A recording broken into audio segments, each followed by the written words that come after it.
Chosen tribe, welcome in. Sunny, I see you're already in the chat. Happy to have you here as my moderator. Always high vibrational, and I am truly grateful.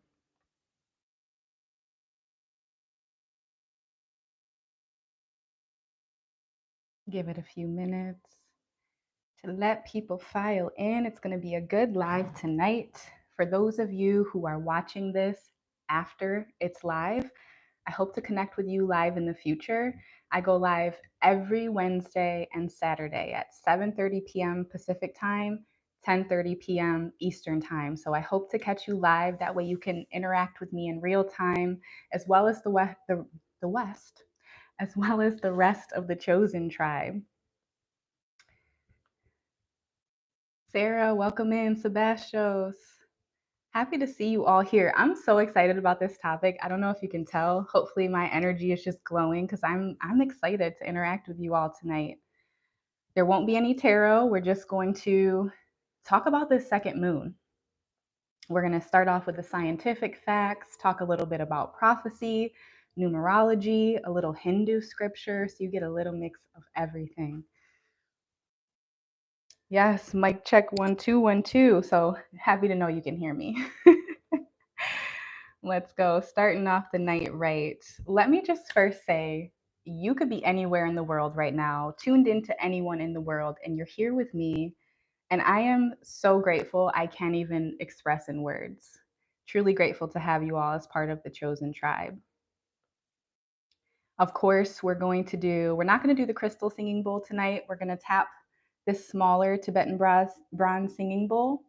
And since we're going to be talking a little Hindu scripture with the story of Arjuna and the Mahabharata, we're going to do a bit of Nadi Shodhana breath work to commence tonight's live. So just to give you a little bit of a rundown of what all we're going to be going through tonight, I want to first say, I have an affinity towards the second moon, not only because it's happening this Sunday on my Earth Day, but because I've been dreaming of multiple moons, 2 to 3 moons for the last year and a half, slightly more than that now. And I've shared that a little bit on Patreon. I definitely shared it to my community post. So I have the receipts to prove that I have been dreaming of this. And it's kind of a strange feeling. Let me know in the chat, has anyone else been feeling like something big is coming, but you can't quite pinpoint what that is? Maybe very intense dreams at this time, because the moon and that divine feminine energy always heightens premonition, lucid dreaming, astral travel, divine downloads, that watery energy. We got 3 S's in the chat: Sunny, Sarah, and Sebastios. I'm just saying. I feel a little left out. Oh, and we have a Lavi. Hi, Lavi. It's morning time in India. I'm doing great. Very happy to have you here. Very happy to have you here. So let me do a bit, before we get into our Nadi Shodhana breath work, let me just give you a rundown of what all we're going to be going through tonight. And for those of you who are watching it after the live, do check the pinned comments and it will have timestamps of the different parts of tonight's live. So once again, there won't be any tarot tonight, but hopefully you leave this with a bit of insight, maybe some confirmation from your own premonitions and dreams that you've been having. So what we're going to start off with after the breath work is we're first going to look at the scientific data that the news has been providing about this second moon. Very last minute, might I add. And I said this in my last live, but does anyone else find it a bit strange that whenever there's a large celestial event taking place, because of the Farmer's Almanac and our observation of celestial bodies, we always know about these things months, years in advance. So why such hush hush about this second moon until just 7 days ago? Maybe just over a week ago. So we'll first be going over the scientific data that they're providing about this mini moon that they believe to be an asteroid. Key takeaway word here is believe, meaning they aren't 100% sure what it is, or the alternative is they are sure, but they're not going to disclose it to us. So it's up to us to come together as a collective, share our insight, and try to decode it. And numerology is going to be a huge part of that tonight. Oh, Lavi, well, you're in the right place because tonight we're going to do some Nadi Shodhana breath work, which is alternate nostril breathing. We're just going to do a few rounds so that we can all connect our energies with one another. And tuning into your breath is the perfect way to begin to meditate because oftentimes we're breathing shallow, not very deep breaths, and we're just focused on everything in our outer world. So it's very seldom that we tune into our inner world, our breath, our life force, our prana. Okay, so we're going to go through the scientific data. The scientific data that I truly believe they're using language to purposefully misguide and misinform the public. Then, after the scientific data, we'll dive into the numerology behind this celestial occurrence and how it coincides with the story of Arjuna from the Hindu scripture, the Mahabharata, and the Bhagavad Gita. And since they've so eloquently named this mini moon the Arjuna asteroid PT5. So we're going to be breaking all of that down. Then we'll talk about prophecy, divine downloads that I've received, and we'll even go over the divine feminine, which is why I've titled this The Coming of the Second Moon. I believe this is the coming of the second daughter, if you will. We oftentimes in scripture hear about the coming of the second son. Well, what about the second moon? As above, so below, right? So, as we know, most of us know that his story is simply his story. History is his story, twisted to fit a culture or a narrative that benefits the functioning of a desired society. So, as I said, some of you may be experiencing strange dreams or just a feeling that something is getting ready to commence, but you can't quite pinpoint what it is. So, we're going to be going through all of that. Yes, Lavi, I'm happy to have you here. And if you have any insight as I'm talking about this story of Arjuna and the Mahabharata, feel free to share. I really want tonight's live to be interactive, especially when we get to the prophecy. If there's anything you've been experiencing, maybe this will be confirmation for you.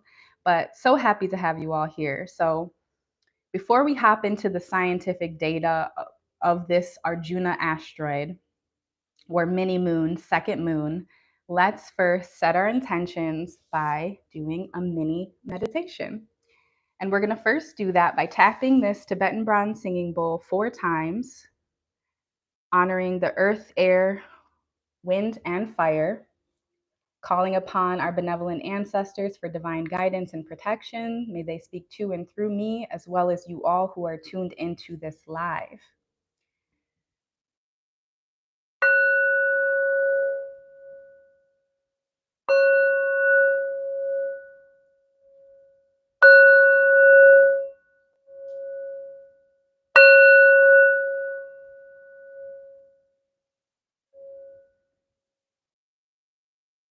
I'm being called to tap once more today because we don't often talk about the 5th element, and that is the ether. Sometimes referred to as space. Your hair, your coils, they are your antennas, they are your divine connection to the ether. There's a reason why these look like coils, right? Okay, so just in case this is your first time, I start every live with a bit of breath work and sound. So tonight's a little different. We're going to do Nadi Shodhana breath work, which is alternate nostril breathing. So I want you to take your dominant hand and we're going to place our peace fingers, our index and our middle, right at our pineal gland between the eyebrows at the third eye. You're going to take your thumb and plug your right nostril if you're using your right hand.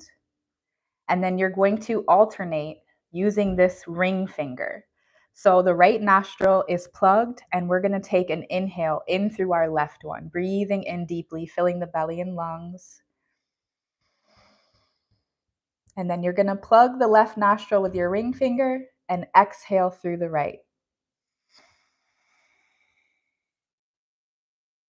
Breathing back in through the right nostril.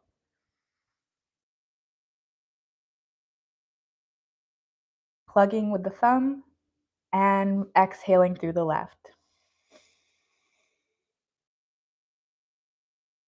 Breathing in through the left nostril.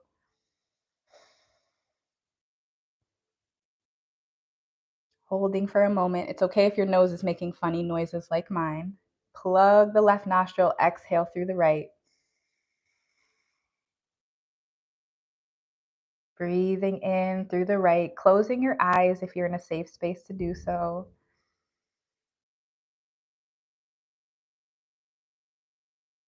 Plugging with the thumb, exhaling through the left, and just continuing this rhythm on at your own pace for a few more rounds.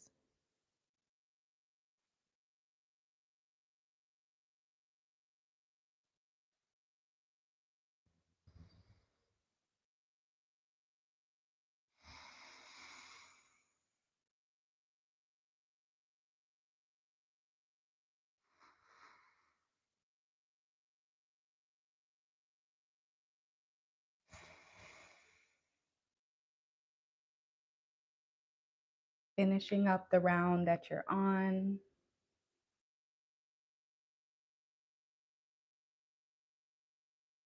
And maybe you notice now that you're a bit more calm than when you first entered into the chat. I know I am, probably because I'm putting my face on the internet now. So it's always nice to set the vibration, set the intention. Nadi Shodhana or alternate nostril breathing is a great way to calm your nervous system by activating the parasympathetic nervous system. It's great for balancing energies within the body, the energetic body, as well as the physical fleshly body. It's a great immune system booster. So if there's ever a time where you're feeling stressed, simply try that alternate nostril breathing for a few rounds. Let me know in the chat how that felt if you participated. Do you feel a difference in your body after trying that alternate nostril breathing? Let me know. For those of you who don't know, I'm a yoga teacher. I'll dive a little bit more into that later. So, meditation, yoga, different pranayamas, styles of breathing, it makes me happy. So, without further ado, yes, you are so welcome, Sarah. Always happy to have your beautiful energy in the chat. I truly mean that. Okay, so we're going to dive now into the scientific, no such thing as coincidence. 11 is going to be a huge part of the 11, the 22, and the 5 is a huge part of tonight's numerology with this second moon. So, what we've been told so far, thank you for sharing, Lavi. I'm glad that you feel positive as well. You're most welcome. 333 Sunny, yes. So the scientific data they've provided about this mini moon, this second moon, or this Arjuna asteroid, PT5, whatever name that you want to call this, they believe it to be an asteroid, which once again tells me they're not entirely sure, or even if they are, they're not willing to disclose it. So one of the questions is, well, why wait until the last minute? Maybe they thought it wouldn't be visible. And it's not going to be visible to the naked eye. You're going to need a specific telescope. I'll get into all of that with this scientific data. So let's begin. So much noise happening outside right now. Every time I begin a live and I get into that flow state, those monitoring spirits come in to try to throw you off the path. But so this is what's happening. This is what they're saying is happening. An asteroid has broken away from its asteroid belt and is headed toward planet Earth. And this is going to create a new celestial orbit. Now, a few things have to happen in order for this to take place. The first is what I just mentioned. An asteroid has to break free from its belt and then create a trajectory towards planet Earth. The second thing is that it has to come in close contact with planet Earth. And now this may not seem close, but it's going to be about 2.8, 2.9 million miles away. Now, the third thing that has to happen is as this asteroid or second moon comes into Earth's orbit, it has to slow down so that it doesn't cause a catastrophic event to 2,200 miles per hour. We've already been throwing out quite a few numbers, so please save this live, favorite it, save it to later, or pull out your notebook and take notes, but don't worry, we'll be going over all these numbers as well. Now, it's worth mentioning that this Arjuna asteroid will, or the second moon, will stay in our orbit for roughly 2 months. Then it will continue its trajectory in a horseshoe shape around the Earth and then head back towards the asteroid belt where it came from. Now, I didn't write this. This is what the scientific data is being provided as. So now let's hop into how numerology ties into all of this. Well, we have a second moon, 2 moons, occurring on 9/29. If you know numerology, you would know that any number higher, or gematria, as some may call it, and 9 is the highest number in numerology, meaning 9 plus anything is that anything, because you can't go higher than 9. So with 9/29, we would add the 9, the 2, and the 9. 2 plus 9, you can leave it in the chat. What's 2 plus 9? It's going to be that 11. So we have the 911. Now, can anyone else remember a specific date, especially, or a specific event that happened within the United States on the 911? Let me know. I'll wait. If you don't want to say it, you don't have to, but I know we're all thinking the same thing. If you know about life path numbers, you know that the master number 11 is often a battle of the ego. It's associated with trials and tribulations because it is the 911. When you have an emergency, you call 911. The 11 is all about sometimes false flags, but majorly about trials, tribulation, hardship, war, battle of the self, battle of the ego. The 11 comes with a lot. Now, the only time in numerology you don't break a number down to a single digit when you add it together is when you get repeating numbers like the 11, the 22, the 33, or the 44. And those are master numbers in your life path. And if you're curious about what your life path number is, you would simply add the month, the date, and the year that you were born until it breaks down into one single digit. Or if it's a repeating number, 11, 22, 33, 44, you are a master number. Now, it doesn't mean you're any better than others. It can just simply mean you've lived many lifetimes and that you have a very specific mission attached to your DNA. So I'm glad you said that, Sarah, because I've been seeing 911 on the clock and it's been starting to freak me out. I'm a master number 11. So I'm like, am I seeing it because it's my number? Or is something big getting ready to take place?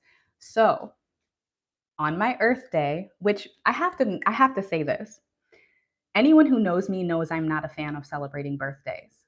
I get the birthday blues like you wouldn't believe. I don't tell anyone it's my birthday. I usually am just very quiet. This is the first year in almost 10 years that I've been like shouting it from the rooftops on YouTube. My birthday is coming up, my Earth Day. I do believe when you celebrate it, it often can speed up aging. And I also think it's a great time to celebrate your mother because she's the one who birthed you. However, this year I've felt way more high vibrational than any other year. And then I find out last week that this second moon that I've been dreaming about is, of all days, 365 days in the year, is happening on my birthday. Come on now. So we have the 929, which is the 911.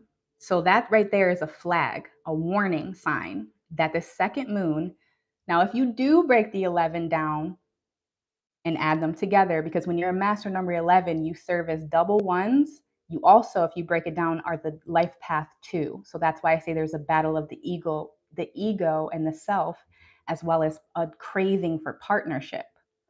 So we have a second moon occurring on the 911 or the 2.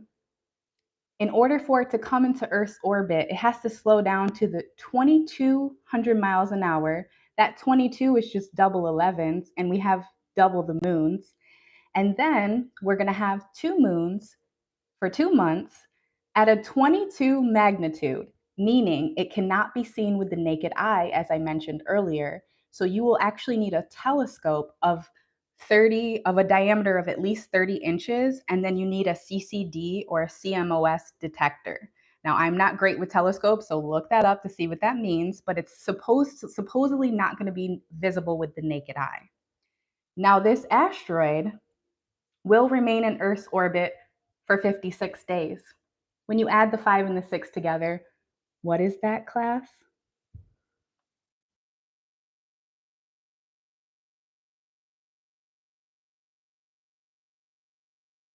I know there's a little lag time on when I'm speaking and when the chat is, so I'm waiting for someone in the chat to say it. So we have the, yes, mind blown. That's all I needed to see, Sarah. So we have two moons occurring on the 11, the 2, that has to slow down to 2,200 miles an hour, two moons for 2 months at a 22 magnitude, remaining in Earth's orbit for 56 days, which is the 11. So even that 22 is the double 11s. So we have 911, because remember, 9 is the highest number in numerology. So we have all of those 911 emergencies in numerology and geometria. And now there's even more when we get into how long the asteroid is, but I'm going to save that for after we talk about the story of Arjuna.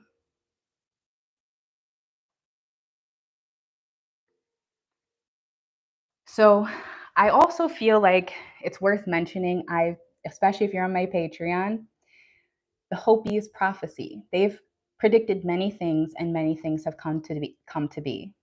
Now, I've mentioned it in a recent live. They believe that we are in the 11th hour of the fourth world. They have this blue star prophecy. Join the Patreon if you're interested. So, what that tells me is if we're in the 11th hour of the fourth world, we've already ended 3 worlds as we know it. And they're calling this asteroid the Arjuna asteroid, the PT5. So, are they telling us that this is part 5? That it is the end on the 11th of the fourth world and we're entering into phase 5, the PT5, the part 5? Or are the chosen souls ascending into the 5th dimension? Either way, I'd be curious to know what you all think about that. It's 2:10 a.m., Lavi. Oh, you're a night owl. Night owl like me. That's why I do these lives. I hope to have you back here. I see you were asking about your life path number. So you would add all those digits together. Yours, Lavi, would be, you have the 4 and the 6. You're a life path 1. The 1 plus the 3 is 4. The 2 plus the 4 is the 6. So it's a 10. You would remove that 0. You are a life path 1.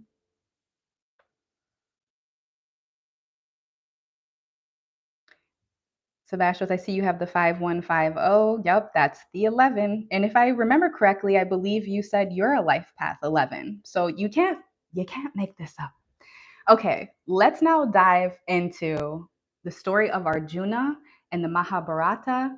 And this is a very complex story. So I'll be giving many highlights as it pertains to today's live, but I do encourage you to do your own research and study this story for yourself. So let's begin with the Mahabharata. It's the longest epic poem in the world. It's 10 times as long as Homer's Iliad and the Odyssey put together. And the Bhagavad Gita, which is stacked yay high, is only one section of that entire epic, the Mahabharata. And that's considered one of the most sacred Hindu scriptures. Yes, see, Lavi is spoiling the second part of my numerology, talking about the 5. We're going to get to that because I pieced all of this together when I saw that it was called the Arjuna asteroid. I'm like, let me learn about Arjuna. I learned a lot of it in yoga teacher training and through my own studies, but I don't know enough. You can never know enough, right? So I didn't know this story of Arjuna. And so this Mahabharata, they claim it to be a possible historic event, much like the Trojan War in the Iliad, yet it's believed to be embellished over the years. But like many myths, they're often told to be fallacy or fiction because they don't fit the societal narrative. So keep that in mind. So now it's recognized as a legendary narrative. So, of course, use your own discernment, chosen, but I know that you know the truth is always hidden in plain sight, oftentimes in TV shows and music and music videos and movies. It's hidden everywhere for you to discern and decode if you're willing to take the time and do the research. Now, this story of Arjuna and the Mahabharata This story discusses issues of succession, which prince will become king, because there were so many brothers, the 5 brothers that he's speaking, or that you're speaking of, as well as many wives. Okay, so the story discusses issues of succession, the lead up to the Kurukshetra war, Kurukshetra, I hope I'm saying that correctly, the war itself, and the aftermath, and the Pandavas' victory. So Prince Arjuna, which is the archer, he's a very skilled archer from a young age. He's been trained in this, which is why I chose that as the thumbnail. And that's actually how he attains his first wife, by shooting 5 arrows. We will get to that later on. But let's first focus on what I believe to be very important, which is the relationship between the Hindu god Krishna and Prince Arjuna as it pertains to this story, and how paramount their relationship is in the victory of the Pandavas, despite all odds. 5 people in the chat. So Arjuna's story is much about fulfilling duties despite ethical dilemmas. So in the Bhagavad Gita, Krishna serves as a spiritual teacher, a guide, as well as a physical charioteer for Arjuna during this war. And this war is very, I want you to take that as it resonates. Krishna, the god, the Hindu god, incarnates as a fleshly being to be able to help guide Prince Arjuna through this war.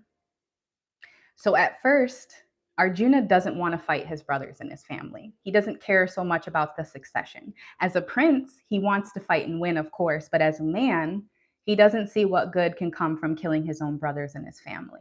He doesn't want to start off reigning in that way. So Krishna, in his fleshly form, assures Arjuna that him and his family are not the body, but that they are a divine self, an essence that is eternal and unharmed by the physical world. And when the bodies of his family perish, their essence will not die. Just as we change clothes, the divine self changes bodies after death. This is where reincarnation comes from. And now Krishna states, those who make sacrifices in their life simply to gain pleasures in the afterlife are misguided. Krishna says to Arjuna that the ultimate spiritual pursuit is to detach oneself from material things and instead to dedicate oneself to their dharma. Now, we often hear of karma, but we don't hear about dharma so much. So a brief description. Dharma is your inherent nature in the universe. In other words, it's your life's mission or your soul's purpose. It cannot be changed like karma through paying off debts or breaking generational curses. It just simply is. Now,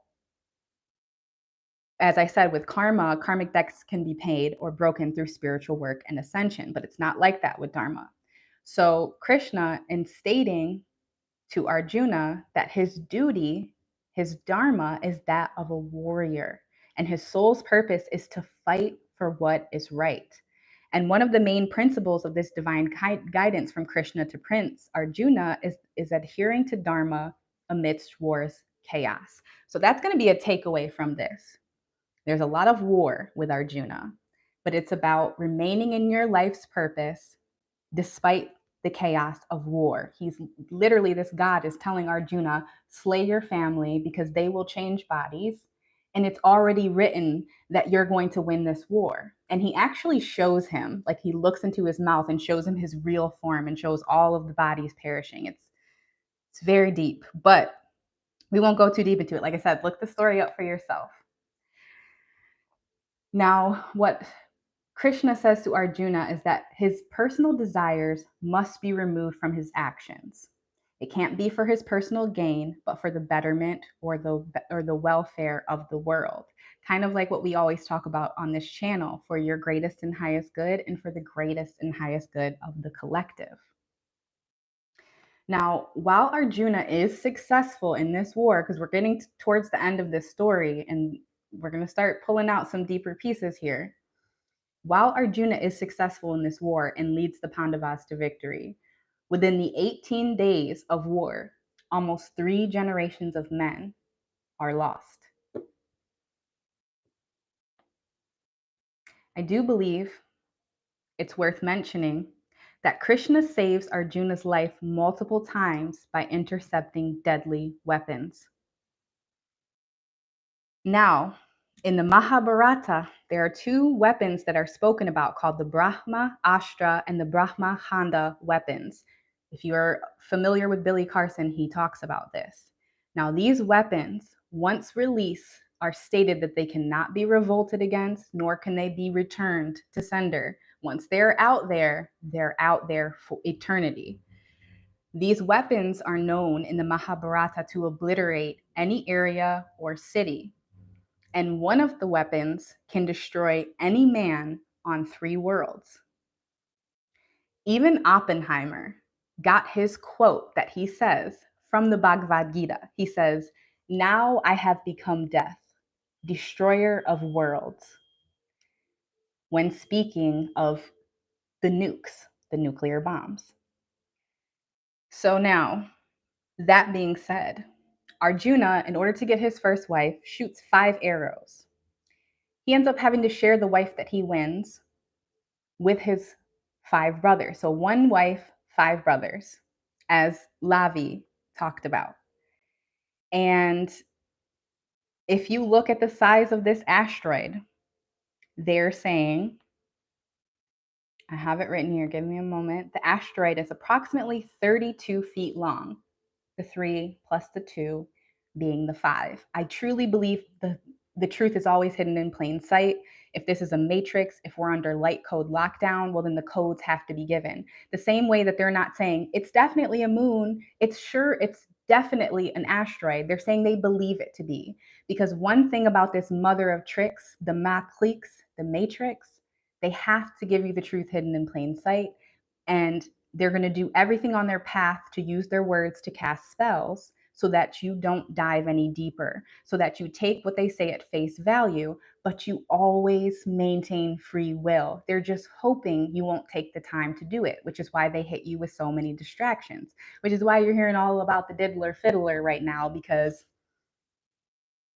there's bigger things taking place. Not that that's not serious crimes, but why so much push all of a sudden if people for years have been knowing about this, especially if you live out here in LA and Hollywood? So we have that 11 letting us know about this false flag or this war or this attack. And we have the 5 repeatedly shooting or repeatedly appearing through that Arjuna. I also think that it's worth mentioning that we have Kamala, who is half Black, half Indian. I believe that's her ethnicity,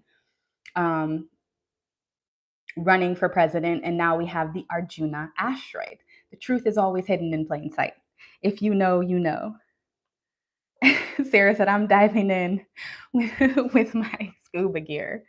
You feel me? Okay, let's make sure I'm not missing anything on this Arjuna. So what I'll have to say, aside from the 11s appearing, the 5 with the story of Arjuna, they're showing us the truth hidden in plain sight. So my personal prophecy, my personal predictions, feel free to share yours in the live chat. I would love to hear, is that war is inevitable. That WW3, because remember how they said it took in 18 days, almost 3 generations of men are lost? Arjuna, during his exile, marries 3 princesses.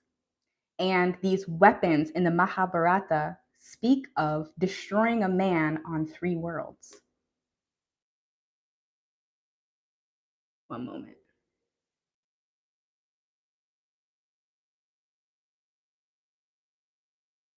YouTube trolls, gotta love it.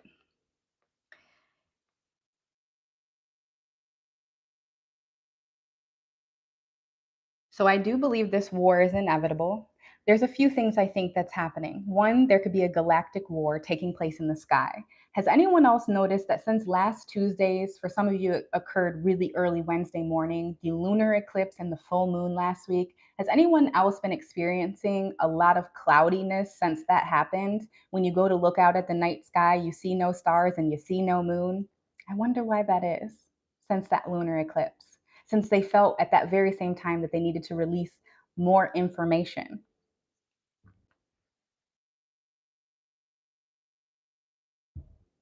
Thank you, Sunny. So, war is inevitable. That's what I believe. Now, whether that's a spiritual war, a 3D military physical war, or a war in the skies, a galactic war that they're trying to cover up with clouds, or all three, something is coming to be on this 929, and they have to put it in plain sight because they have to give you free will. Are you just going to think it's some hocus pocus second moon or some asteroid that's really cool and you can't wait to see it? Most of the content I'm seeing online about this second moon, people are talking about they can't wait to see it, but I don't think most people know that you're not supposed to be able to see it through the naked eye. You need that very specific telescope. So once again, since it's something that most people won't be able to see with the naked eye, why even disclose the information?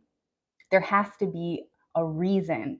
I do believe there are laws in this matrix, and they have to give us the codes. They have to give us the keys to beat the different levels to ascend, but they're not going to make it easy.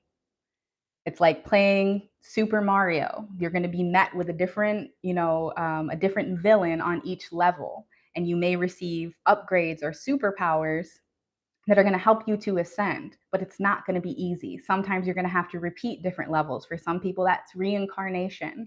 Maybe you got really close in your last past lifetime to completing your soul's mission, and now they're watching you. It's not about how, if you have a big channel or if you're a celebrity or you have a million followers. That definitely doesn't help if you have a lot of followers and you're speaking truth. But they know about you based upon your birth chart. They know what celestial bodies were in the sky at the very time you were born on your birth certificate. And many times, I know many of you who are in here, chosen ones, you're prophets, you're seers, you're clairvoyants, you're warriors, and you probably got real close to revolution in your past life, and they're watching you in this one. And you're like, me? I just work a regular job. Why would they be watching me? They want you to think less of yourself. That was on a whole nother thing. But so I just want to say this. My intuition says not to be afraid, but be prepared on all fronts. Say your prayers, meditate, eat high vibrational foods, get proper rest. It's imperative that you prepare your vessel physically and mentally. For those of you who've been on your awakening and ascension journey, what is about to unfold is not going to shock you as much as those around you who've been burying their head in the sand. And when you stay ready, you don't have to get ready. Preparation meets opportunity. Remember that. So now I have a few questions for you, my collective. And that first one was, I'm not sure if anyone said it, have you noticed that it's been more cloudy since that full moon and a lunar eclipse last Tuesday? I do think that they're covering up a galactic war, perhaps. Have you also been seeing the faces people are capturing next to the moon? Maybe something is watching us. Maybe something wants to colonize us as a species. Yes, I always feel like someone's watching me. Exactly. And if you feel like someone's watching you, they are. Whether that be in the 3D plane where like you walk down an aisle in the grocery store and all of a sudden 8 people are right there and someone's like literally brushing your arm instead of waiting their turn to grab a can of beans. Monitoring spirits. Okay. When you're chosen, and I call those, if you checked out my recent community post, I genuinely had to download the other day. I keep dreaming about the end of the world, but it finally hit me. Maybe you keep dreaming about it because it's right in your face and it already happened. Why, when there's this beautiful sun setting, is only 1/3 of people stopping to gaze and gawk? The animals, all animals at the beach, will begin to fly around the water at the time of the sunset, whereas human beings just keep on moseying about their business. They have so little respect for Mother Nature and for the sustenance that gives us life. And so it made me wonder that 2/3 of the population that I keep dreaming about ascending or no longer ceasing to exist, maybe they haven't for quite some time. Maybe 2/3 of the population we're seeing around us are NPCs, non-player or non-playable characters. And most of them, their mission is just to incarnate and be in your scope when you're at the grocery store or you're at work or you're trying to get to your next level in your ascension. There they are, to throw you off your path, to take that last food from the shelf, because it sounds petty, But when your emotions control your reality, when your thoughts become things, then the greatest way to spiritually attack you is through your emotions, through cutting you off in traffic, through almost running you off the road, um, through many ways like that, through planting seeds of doubt, through giving, I can't do it. I actually almost did. Through giving you the middle finger in traffic. These monitoring spirits are incarnating in wherever you are to shape your experience and deter you from your path. I try to say this in 60-second videos, but I really, as much as it's great to reach a lot of people when you do shorts, I never hear the positive comments on my shorts, or very few. And it's so much more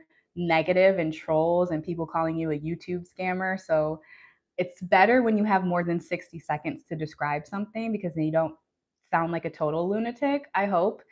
And if I do to you, we're just simply not on the same vibration, and I'm not the content creator for you. We're not on the same vibration. That's okay.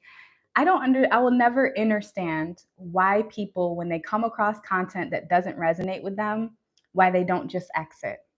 I will never understand cutting someone else down in the comments and expressing your disdain when you could just create your own entire channel and talk your ish over there. I'll never understand that. Lavi says it's been raining here. Yes, Sunny, faces next to the moon, and they're like very clear. So a few things there. Is something watching us? Are they grooming us for Project Bluebeam? If you know, you know. And they're watching us through all of our devices, even when you turn it off. Um, One thing I realized about YouTube even is when I'm live, what I'm seeing is less of the scope than what my viewers are seeing. You guys are seeing more of the room around me than I can see, which I find to be so weird. If you have an iPhone, you may also notice when you go to take a live photo, it records before you even press take. So your phone is always recording. It's always watching you. Your TV, your television, because it tells lies to your vision. And so just as much as we need to be eating high vibrational foods and taking in high vibrational water, we have to be taking in high vibrational content. We If people aren't awake by now, I've been saying this a lot lately, let them be. You can plant the seeds, but the soil has to be fertile and they have to want to water it. That's all you can do. Let go and let flow. Exactly, Jacob. High vibrational. So to continue on, this is going to be, this next section is in regards to my divine feminine.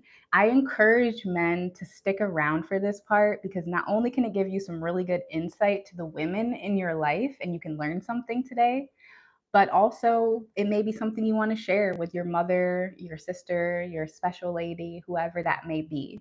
And I know when we get to talking about women's cycles and women things, it can make people have an aversion, but I'm going to talk about it anyway. So Sarah said, I noticed an exempt government vehicle driving in front of me acting strange today, then pulled over and seemingly waited until I passed and followed me until I turned in my driveway. See, the fact that you all are even noticing that these things are happening lets me know how awake you are. And it's not to laugh at that, because it can be really scary, but chosen, you are divinely guided and protected. There's nothing to fear. If anything, they fear your awakening. I made a video about that a few weeks ago. They fear your awakening. They fear us all as a collective coming together, sharing our experiences, not arguing about race, not arguing about social class, not arguing about left or right, Republican or Democrat, not arguing about private school or public school or religion, which is, I'm not going to go into it, but cults exist in many forms and fashion. It's all about which cult are you subscribing to. And so when we come together on a high vibration and we share information and we're not fighting with one another, many of these things were created to divide us. I always call it, the divided states of America. There's nothing united about us when they have us arguing about elections and talking about nonsense that doesn't serve the greater consciousness. And many of you see through the veil, which is why you're here. It's resonating with your soul. It's resonating with that essence we talked about, that Krishna talked about with Arjuna. No such thing as coincidence that they would name the second moon Arjuna. They know something. The archer, a prince of war.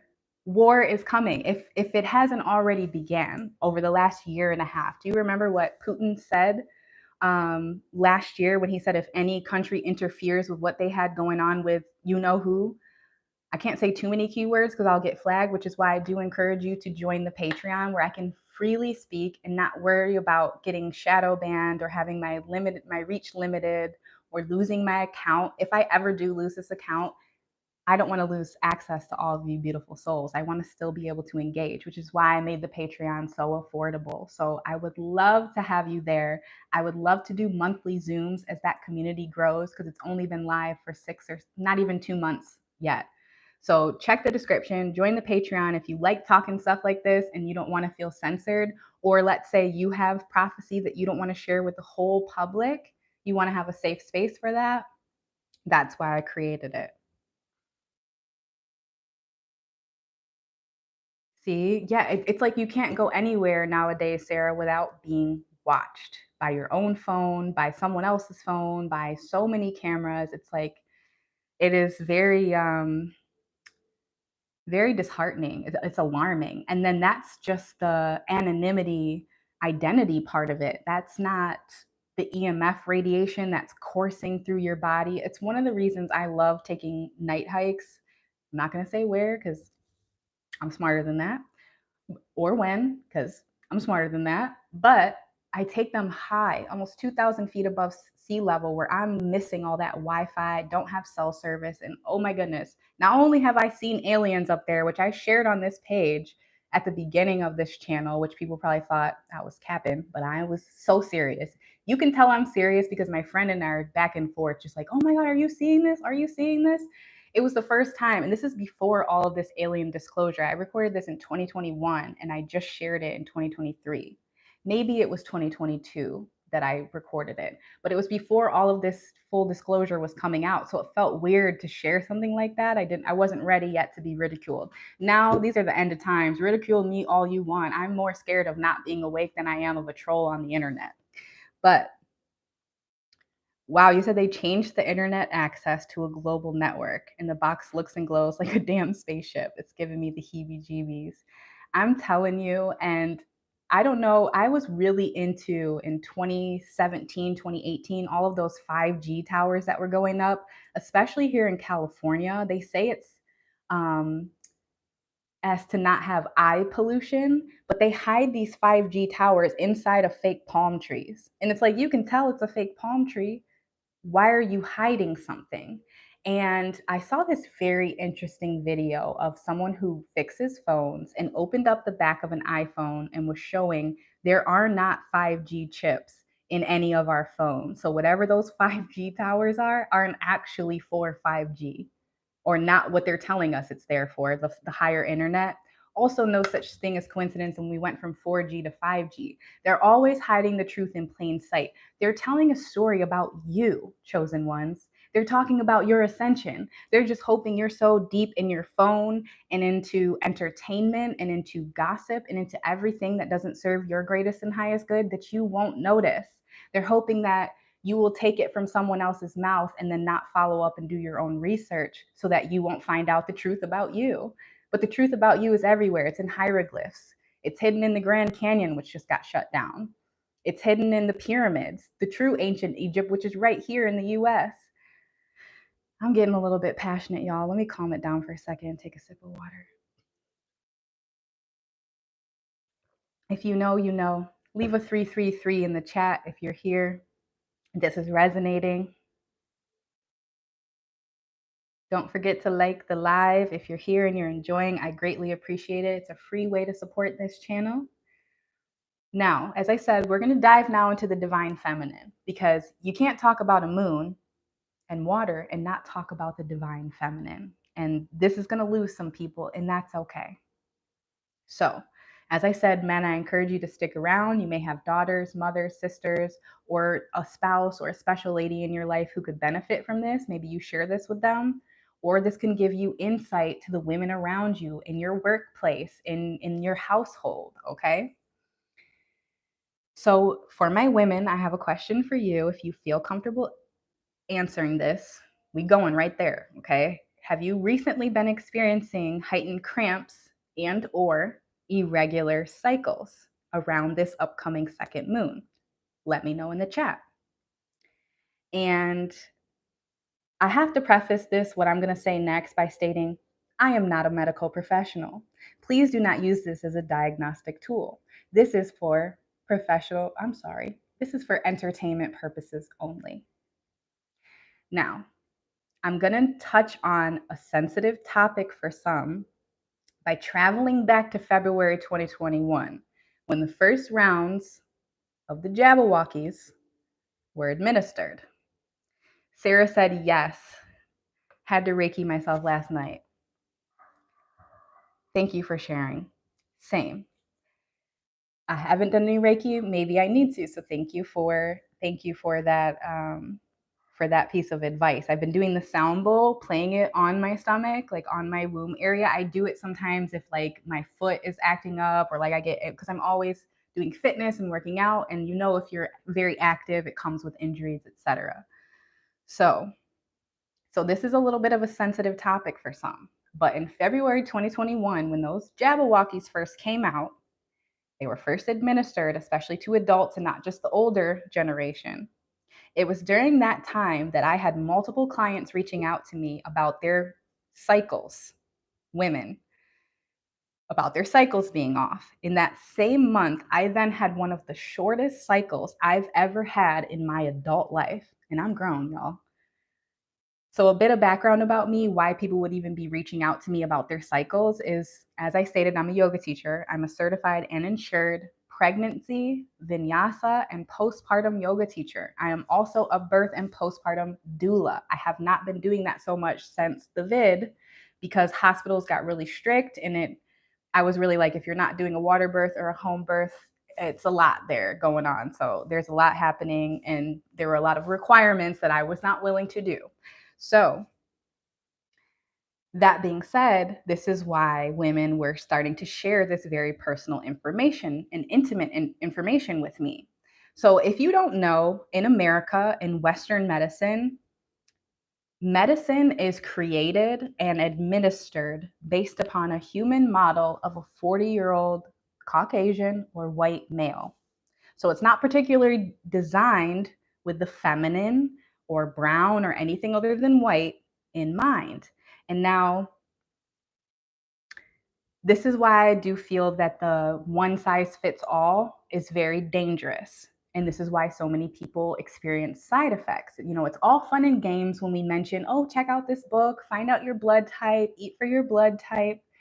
But many are turned off when you begin to talk about jabs. They're like, I'm cool with the blood type, but now you're talking about jabs? No.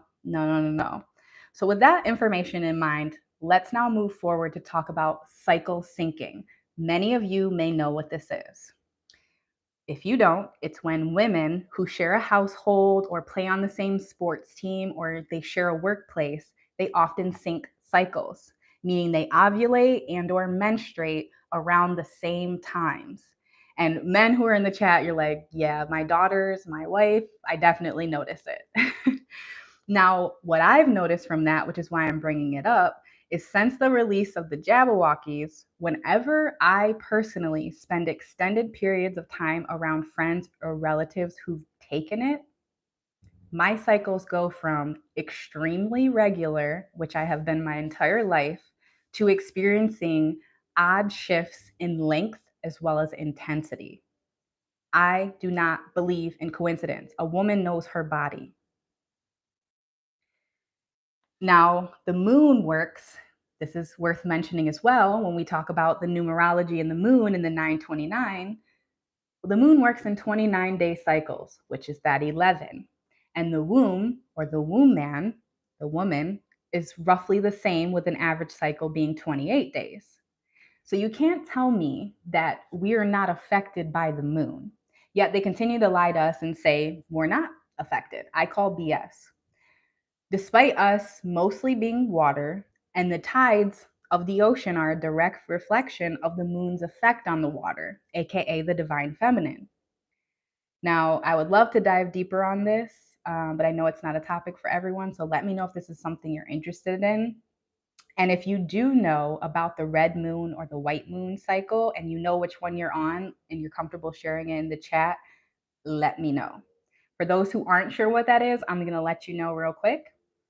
A white moon cycle is where you menstruate with the new moon and you ovulate with the full moon. A red moon cycle is where you menstruate with the full moon and you ovulate with the new moon. And it's going to be within 3 days. So either the 3 days leading into it or the 3 days following it. And that's how you're able to tell which one you're on. And now this can change throughout your lifetime. It can change throughout the seasons, even. It doesn't have to be a lifetime cycle. But for some women, they will often maintain one or the other, red moon or a white moon. And now this is going to specifically be for women in their childbearing years, their reproductive years, who aren't on any form of birth control that ceases their flow. And now I do believe a lot of the reason they give us birth control that stops our menses completely is because they don't want us to be in tune with nature. They don't want us having divine downloads and dreams. Like, we don't go off with each other when we're menstruating anymore and have these goddess circles. So at the very least, what they can do is make your period seem like this terrible nuisance, but your body goes in cycles. The luteal, the follicular, the menstrual, and the ovulatory phase, that's your spring, your summer, your winter, and your fall. And if you started planning business and your life around it, you would be falling way more in alignment. You would know when you're peaking around ovulation, when your skin is glowing, when you can, attract more partners, attract business, when you're feeling like your best self. And when to retreat, like the leaves fall from the trees in the winter. Nature knows. Nature needs not be lush and green all year round. We have our particular evergreen trees, but nature knows she doesn't need to flaunt her stuff year round. She takes her cycles in stride. And women, we need to do the same thing. But in this 9 to 5, Monday through Friday, I'm a mom, I'm a 3-degree college graduate with my doctorate in this, and then I also have 3 kids, and then I'm also doing a part. So much is happening. And while it's great to be an achiever, we've lost the divine essence of being a woman and what that means. So much so that everyone thinks they can be one. Ooh, I'm gonna lose some people with that, but that's okay. That's okay. That's how I feel. Women aren't nails, they're not their hair, they're not makeup. We are the things that we experience that no one else is going to ever have to experience. The extra money we have to spend because of these things we're going through, the less care we get in the medical field because of it, because things aren't designed for us. Now, they do use a sneaky way of making it seem like it's for our betterment. The reason they say medicine is tested on men is because they don't want to test it on women who could potentially be pregnant. Fair enough. Nice way to hide it. Now, back to the white moon, red moon, just a few things. If you're on that white moon, it is the more common one. It's very much about mothering and nurturing energy, and it's favored by the patriarchy as women, especially in ancient times, were often focused mostly on children and men. Not that there's anything wrong with that. And then I am in no way shaming men, by the way. It is us coming together as divine masculine and divine feminine, the yin and the yang. That is the ultimate balance. It's the ones, that 11, right? Getting severe, even when you're not on Shark Week. Same, Sarah. Mine have been, normally they would be just for a few days leading up.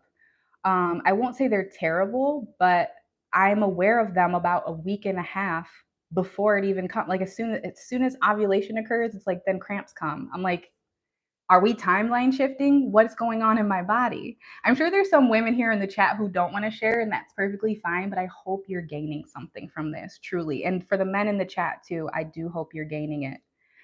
You said it's always been a red moon. Now it seems to be transitioning to white. Mine's transitioning to white right now. I'm literally waiting. So now the red moon women, those were considered your wise women, your medicine women, your high priestesses, your seers, your teachers, your leaders. And these were the women who in ancient times were often punished for being witches. So the red moon was more frowned upon, whereas the white moon was like, you're mothering, you're taking care of your children and your man. We like that. That's okay. But you with your tarot cards and your not a mocajete. Yes, a mocajete, grinding up your herbs and treating people. We don't like that. Take that over somewhere else. So I'm coming to the end of this live, but I'm really enjoying interacting with all of you. I hope that you've found something interesting in this. If you came to this late, I encourage you to watch this from the beginning.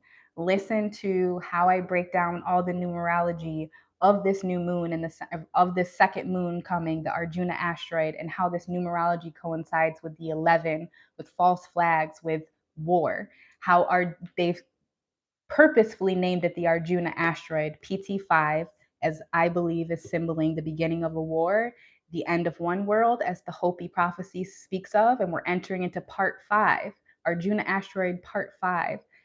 Arjuna is the archer.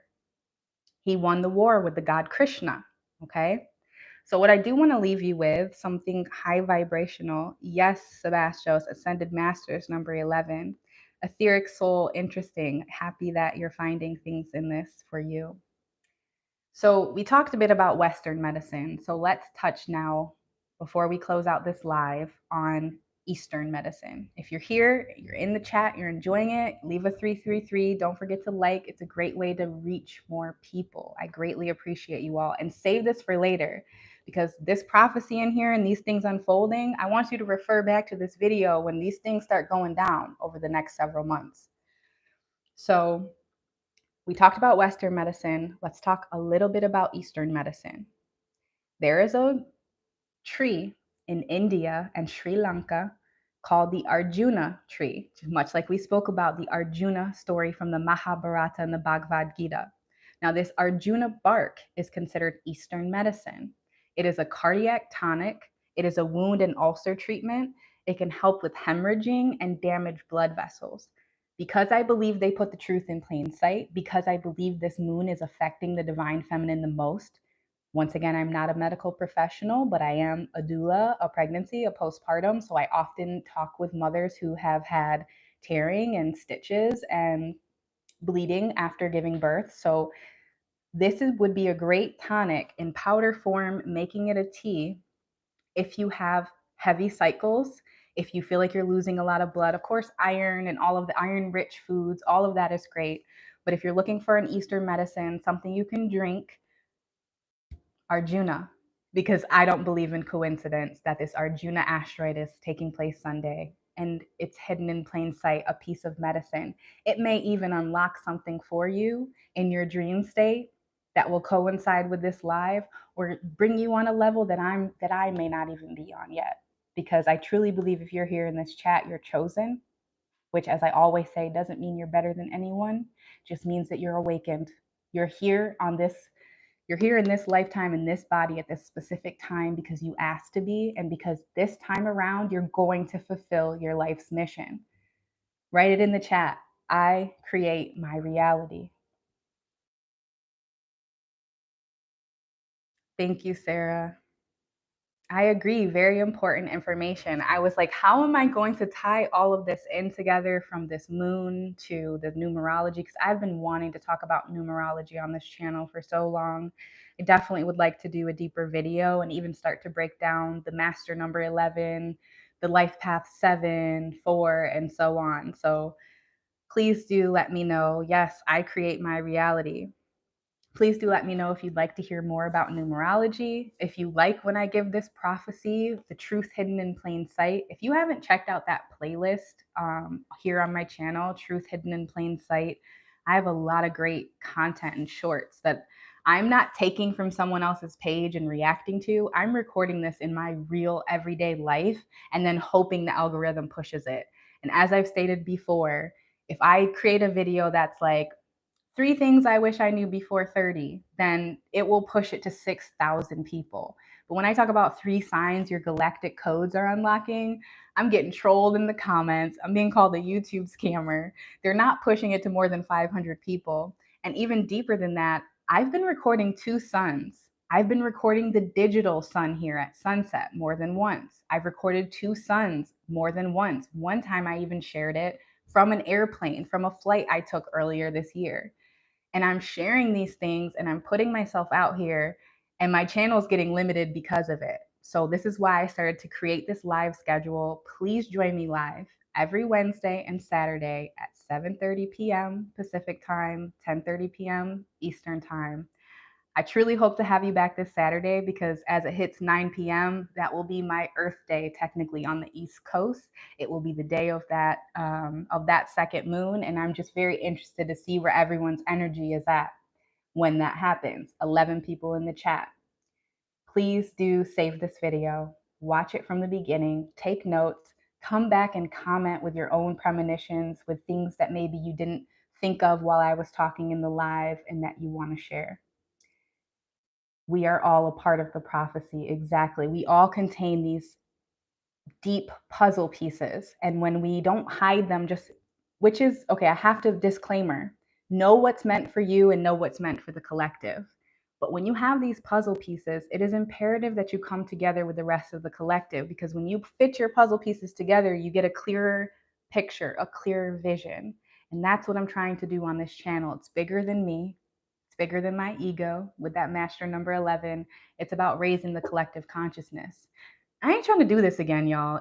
I don't know about you. I'm not trying to do this again. So I'm studying in this Earth school this time. I'm passing Earth's tests, but not in that public school Freemason BS that they spill us. So many pieces, Sebastos. Thank you all so much for being here. As I said at the beginning, you could be anywhere in the world watching anyone online, and you chose to spend your time with me. It doesn't go unnoticed, and it is so immensely appreciated. So until next time, I am sending each and every one of you peace, protection, love, and elevation. Ase.